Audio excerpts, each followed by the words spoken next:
could all talk about endlessly our love of Kiss and our love of Ace, but everybody has an Ace story. Everybody does. And let's just go around the horn here. And Frank, I'll start with you. Any story you want to tell, or anything you want to talk about how Kiss and Ace impacted you? In the biggest of ways, because Charlie and I are actually mentioning this the other day. At the Madison Square Garden, remember they used to have the Ace Frehley poster right in the front. Everybody would always use that. That was a meeting place. And for me, as a Bronx guy, a fellow Bronx guy, as Ace was, it really meant a lot to me that this guy, I looked at that poster. Every time I saw that poster, I said, if he can do it, maybe I can too. It meant so much to me just growing up like that. Ace was one of us. He was a family member. As all Kiss, the Kiss guys, these were our superheroes. These are the guys we looked up to. But Ace, man, it was something special because he was from the Bronx for me. And that's why it hurts a little bit more because I didn't see this coming. I had heard he was sick, but I didn't know this was like this, Eddie. I didn't even ask you about it because I kind of didn't want to know. I just thought it'd be okay. And that's why it shocked me. And it hurts deep. And look, all the times we've had in meeting Kiss in the early days that just as fans, Tom Brown and I would go, and Charlie too sometimes, we'd go downtown and meet these guys.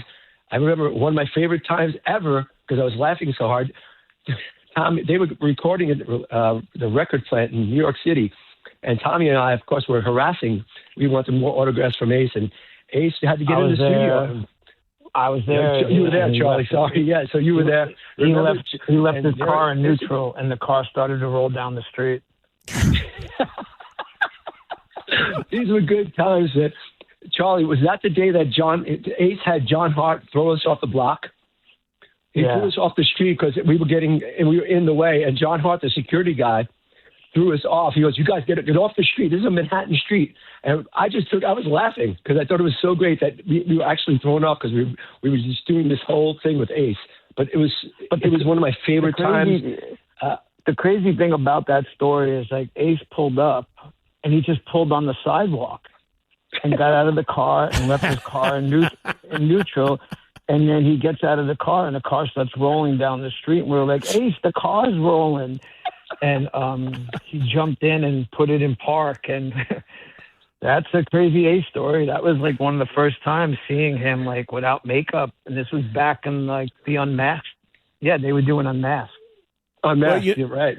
That's Frank, that story about that poster in front of Madison Square Garden, for me, I've talked about it so many times. That was when we would come in on the train from Jersey to go to shows at the Garden, or we would always tell all our friends wherever they were coming from. Obviously, it's way before cell phones. It would be like, meet under the Ace poster. There was the poster of Ace with the smoking guitar. That signified rock for the Garden. And then there was a poster of like wrestling and boxing, and then the Knicks and the Rangers. It just was like they had these huge photos that signified what went on at Madison Square Garden. So it was always meet under Ace, and before we go in, we'll meet under Ace. And I don't know if you guys remember this, but one year we showed up and we were all horrified because the Ace poster was replaced by a poster of Billy Joel playing a piano. And yes. We were so angry. End of an era right there. I was so brokenhearted. Saying, no, where are we going to meet? Yeah, we can't have a guy with a piano with a smoking guitar a minute ago. What the hell is this? I don't want that shit. Oh God, it was awful. John, jump in here, buddy. I mean, you of course played on some Ace records. I mean, you got endless stories and love for the guy, I know, and friendship with the guy. I mean, just whatever, man, whatever you want to add in here. Yeah, just like you guys, everybody, just like millions of people around the world, I first discovered Kiss in '77, and I was 7 years old. So he has been in all of our lives for our whole life, our whole life. He has been a part of all of these people's lives since they got into them as kids, got into Kiss.